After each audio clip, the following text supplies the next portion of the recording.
We're about to report on some good news finally for the royal family as we hear that King Charles is set to return to public life tomorrow. And with just a week to go before Prince Harry visits the UK to mark the 10th anniversary of the Invictus Games, could a family reunion be on the cards? OK, joining us now, former BBC royal correspondent Michael Cole. Michael, morning, good to see you.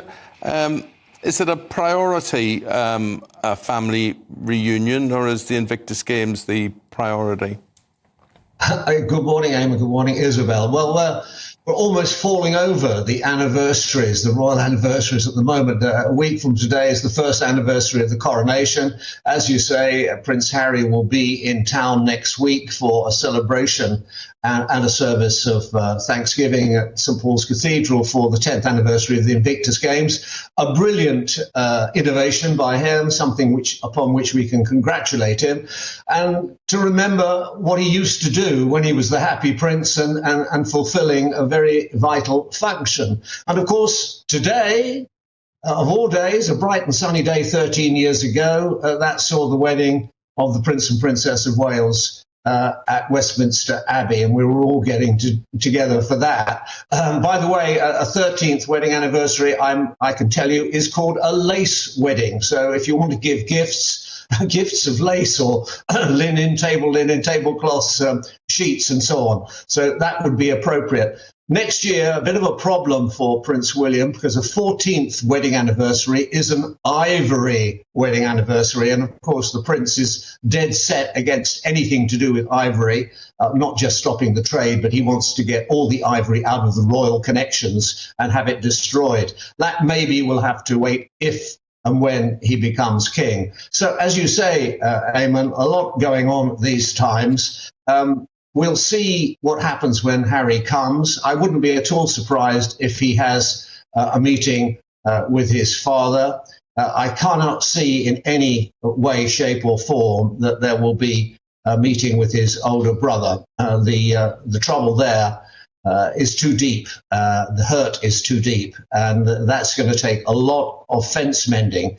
If I can put it like this, I think Prince Harry would have to mend enough fences to completely encircle the 20,000 acres of the Sandringham royal estate before his brother will start speaking to him again. So it'll be an interesting watch for next week. But I think people will also be remembering the glory of the coronation just a little bit over a year ago. Yes, gosh, hasn't that flown past? And what a year it has been. And fantastic to see that the King has responded so well to his treatment. I was hearing this morning that Prince Harry and Meghan are planning a trip to West Africa soon. Do you know what this is all about and why he's chosen Nigeria specifically? Yeah, well, of course, Nigeria is the most populous country in the whole of Africa.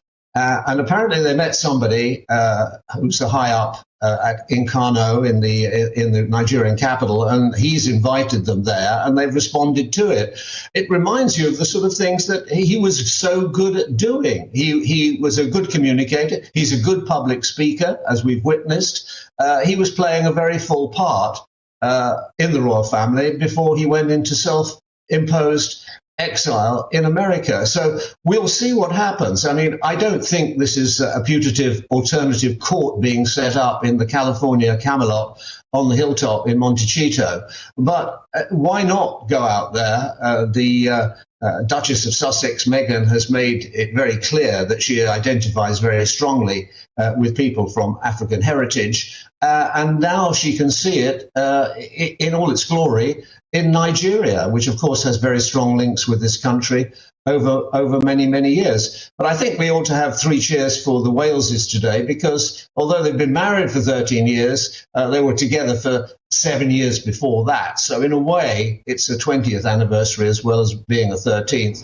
And what has happened? What has happened in that time? You know, 3 children, and now the princess is so bravely, gallantly, and commendably facing up to the terrible challenges that come with cancer treatment, while at the same time rearing and bringing up very nicely 3 lovely children. Here, can't disagree with that. Can I ask you why well, I mean, that's an obvious question, really, but why Meghan isn't accompanying Harry to London for this Invictus Games event coming up, and indeed the possible meeting with the King? Well, obviously, they always have their own reasons. They don't tell us very much, but I think, Isabel, you've twigged it anyway. You understand that. It would, of course, bring the spotlight onto her. And I'm quite sure that neither of them wants that at this particular moment. We have to remember that what Prince Harry did, he saw something that was missing. He'd served 2 tours in Afghanistan.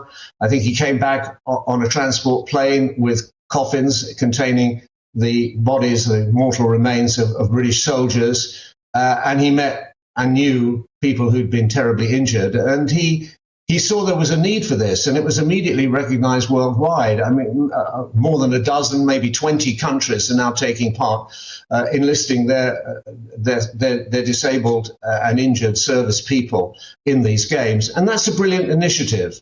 And I commend him for that. And I think everybody, right-thinking people, would do so.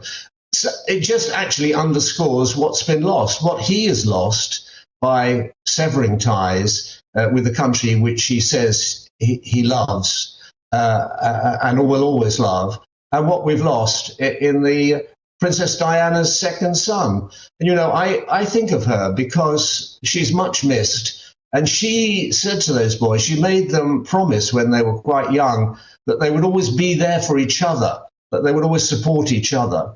And they made that promise. And I hope that maybe Prince Harry reflects upon his mother's wishes and his mother's words while he's here in London, the city of his birth, and maybe starts to do something to reconcile. At the moment, the sides are too far apart, but who knows? There's always a possibility.